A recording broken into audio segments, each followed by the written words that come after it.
Olá, sejam bem-vindos aqui ao Mental Chip, onde o conhecimento dobra a cada informação. Hoje, a gente vai fazer uma viagem bem diferente, para dentro do corpo humano. O nosso objetivo, rastrear o caminho invisível dos microplásticos. E para isso, vamos usar como guia as descobertas científicas reunidas no livro A Poison Like No Other. É isso mesmo, vamos olhar para dentro. E não é uma metáfora. A gente vai investigar como um material que foi criado para nossa conveniência agora faz parte da nossa própria biologia, neste exato momento. E é muito importante entender isso. O que vamos ver aqui não é especulação, não é ficção científica. É o retrato real do nosso mundo baseado em fatos que a ciência já documentou. Vamos começar com essa ideia de uma invasão. Só que uma invasão que a gente não vê, mas que está em todo lugar. E ela está silenciosamente remodelando não só o nosso planeta, mas, como vamos descobrir, o nosso próprio corpo. Primeiro, vamos só alinhar os termos. A gente fala de microplásticos, que já são minúsculos, né? Mas os nanoplásticos, nossa, eles estão em outra escala. Pensa assim, um micron é 1 milímetro dividido por 1000. E é justamente esse tamanho que torna os nanoplásticos a maior ameaça, porque eles conseguem penetrar onde outras partículas simplesmente não chegam. Então, como é que essa invasão acontece? Basicamente, todos os dias, o plástico encontra dois caminhos principais para entrar no nosso sistema e, na maioria das vezes, a gente nem percebe. A maior porta de entrada, e talvez a mais surpreendente, é o ar.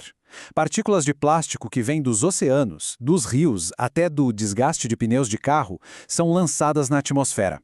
Elas viajam com os ventos por continentes inteiros e, no fim, caem sobre nós. É como uma chuva constante e invisível da qual não tem como escapar. E isso, veja bem, não é teoria.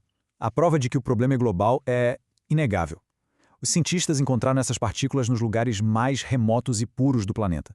No topo de montanhas isoladas e até no Ártico, presas em neve que acabou de cair. A conclusão é meio assustadora. Hoje em dia, cada respiração que a gente dá vem acompanhada de plástico.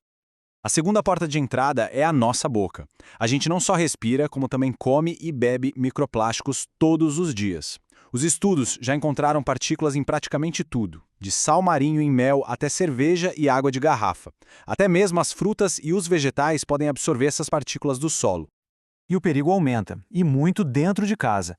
A poeira doméstica, sabe, cheia de fibras de tapetes, de roupas, é um grande reservatório de plástico. Para se ter uma ideia, uma pesquisa mostrou que até 7.000 partículas de microplástico podem se depositar num espaço de mais ou menos 30 por 30 centímetros por dia.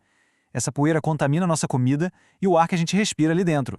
Agora, se todo mundo está exposto, existe um grupo que é desproporcionalmente mais vulnerável. A exposição ao plástico não começa na vida adulta, nem na infância. Ela começa, na verdade, no momento do nascimento. Essa citação do livro resume bem a dura realidade. Não existe um começo limpo. Desde a primeiríssima respiração, os pulmões de um recém-nascido já estão processando o ar contaminado com plástico.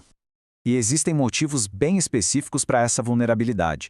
O ar em lugares fechados, como maternidades, pode ter uma concentração altíssima de fibras. Bebês engatinham, levam a mão à boca depois de tocar no chão cheio de poeira plástica e, talvez o mais alarmante de tudo, o simples ato de preparar fórmula em mamadeiras de plástico, aquecendo e agitando, libera uma quantidade absurda de partículas. E tudo isso acontece enquanto os pulmões e o sistema imunológico deles ainda estão se desenvolvendo. E o número de partículas é chocante. Um estudo descobriu que uma única mamadeira pode liberar este número aqui, mais de 16 milhões de partículas por litro de fórmula. É uma dose gigantesca por um corpo tão pequeno.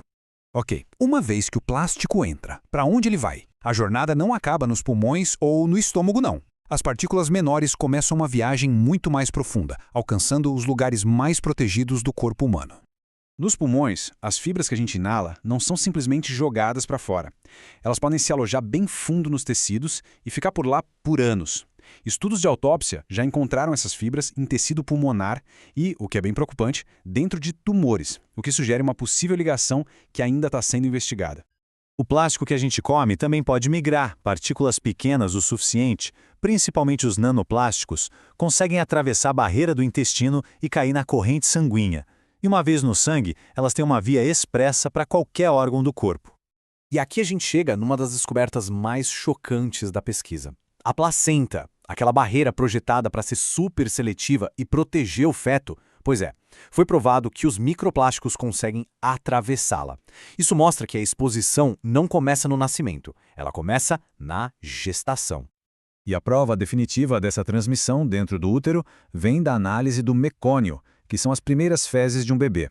Os pesquisadores encontraram microplásticos ali, o que significa que os bebês já nascem com uma carga de plástico em seus corpos. E o destino final? O cérebro. Ele é protegido pela barreira hematoencefálica, é o órgão mais isolado do corpo. Mesmo assim, estudos em animais já mostraram que os nanoplásticos conseguem sim atravessar essa barreira. A pesquisa em humanos ainda está começando, mas a possibilidade do plástico alcançar nosso centro de comando é bem real. Isso nos leva a duas perguntas cruciais. Com que rapidez essa invasão toda acontece e por que o nosso corpo, que é tão eficiente em eliminar invasores, parece não dar conta de se livrar dessas partículas? Um experimento com ratos dá uma ideia assustadora da velocidade. Depois que eles ingeriram microplásticos, as partículas foram detectadas na corrente sanguínea deles em apenas 10 minutos, e pouco tempo depois já estavam alojadas no fígado. Isso mostra uma passagem quase que imediata do intestino para os órgãos.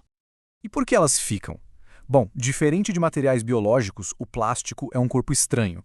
Ele pode grudar fisicamente nos tecidos, a superfície dele pode atrair e acumular outras toxinas, tipo metais pesados, funcionando como um cavalo de Troia, e o mais importante, ele foi feito para durar. Nosso corpo simplesmente não tem um mecanismo para decompor esses polímeros sintéticos.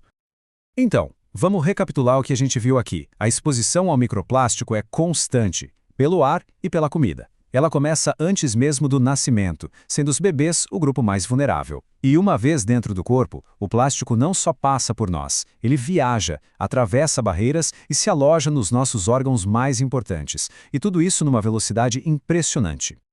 E tudo isso deixa a gente com uma pergunta final, que é bem inquietante.